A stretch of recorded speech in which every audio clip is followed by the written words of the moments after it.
History channel पर एक programme आता है एंशियंट एलियंस। उसके प्रारंभ में जब शुरुआत होती है तो उसमें कहा जाता है कि आपको अभी तक जो मान्यताएं दी गई है या आप जो मानते हैं, जो विचार दिए गए हैं, उन सब पर आपको प्रश्न उठाने होंगे, तभी आप सत्य की खोज कर सकते हैं। अर्थात अभी तक हम जो मान रहे हैं, विचार कर रहे हैं, वो समाज का दिया हुआ है।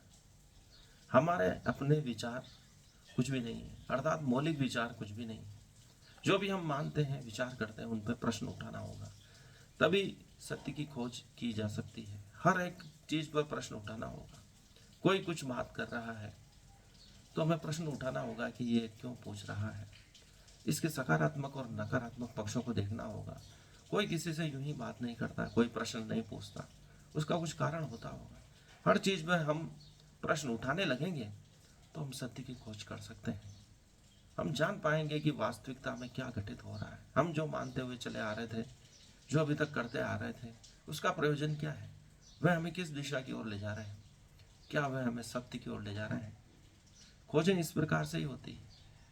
सदियों से सेब का फल वृक्ष से गिर रहा था, लेकिन न्यूटन ने प्रश्न उठाया कि यह क्यों गिर रहा है, इसको कौन सी आकर्षण शक्ति खींच रही है। यदि हम प्रश्न उठाना प्रारंभ करेंगे तो हमें उत्तर भी मिलना प्रारंभ हो जाएंगे। इसलिए जब अर्जुन ने कृष्ण से प्रश्न उठाया, इतना जीवन जीने के बाद 70-72 साल का जब वह हो गया था, उसने प्रश्न उठाया कि आखिर हम ये युद्ध क्यों करते हैं। हम अपने परिजनों से ही क्यों युद्ध करना चाहते हैं, एक भूमि के टुकड़े के लिए, या हमारी महत्वाकांक्षा इतनी बढ़ गई है कि हम अपने परिजनों को भी नहीं देख पा रहे हैं। यह प्रश्न उसके जीवन में कभी नहीं उठा। अर्जुन ने विराट युद्ध में भी उन्हीं योद्धाओं से युद्ध किया जो महाभारत के अपने युद्ध में करने जा रहा था, लेकिन वहां अर्जुन के मन में यह प्रश्न नहीं उठा कि मैं अपने ही परिजनों से क्यों युद्ध कर रहा हूं। जब महाभारत के युद्ध में यह प्रश्न उठा कि मैं भूमि के टुकड़े के लिए, थोड़े से स्वर्ण के लिए, राजपाट के लिए अपने ही परिजनों से युद्ध कर रहा हूँ और उन्हें मारना भी पड़ सकता है, तो ऐसा विनाशकारी युद्ध क्यों करूँ मैं। ये जो मांग रहे हैं उनको दे दूँ और चला जाऊँ वनवास को, संन्यास को।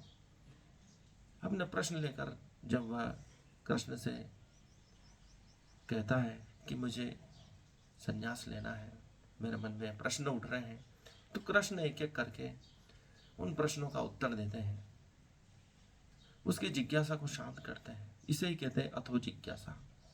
जब हमारे जीवन में अभी तक किए हुए कर्म पर हम प्रश्न उठाते हैं तो हमें वास्तविक ज्ञान मिलता है।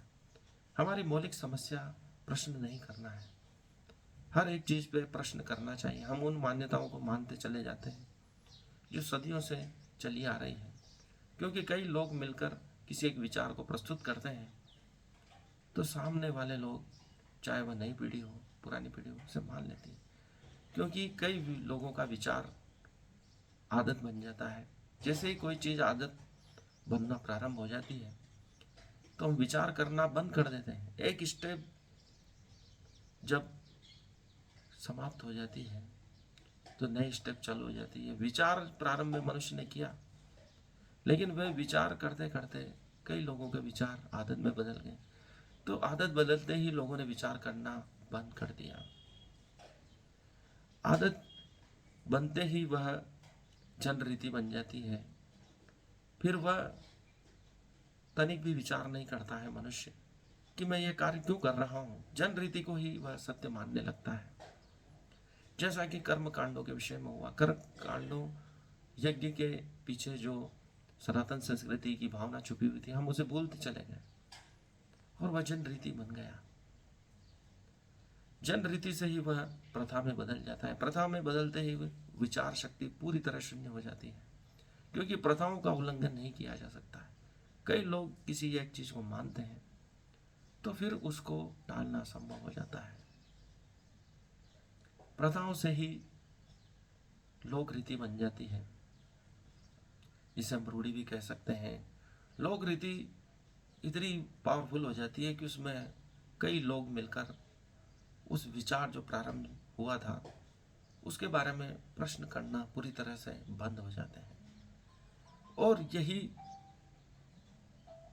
नॉर्म्स संस्था बन जाते हैं, फिर उसका नियम के रूप में, कार्यप्रणाली के रूप में स्थापना हो जाती है, उसका उल्लंघन करना पूरी तरह से असंभव ही हो जाता है और वह नियमबद्ध होकर मनुष्य की विचारना शक्ति को पूरी तरह शून्य कर देते हैं।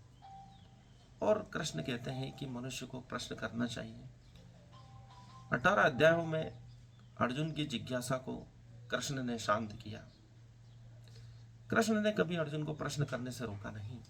और आज हम रेंडमली वही कृष्ण के उत्तर हम एक श्लोक के माध्यम से रेंडमली ढूंढेंगे, अनायास ढूंढेंगे।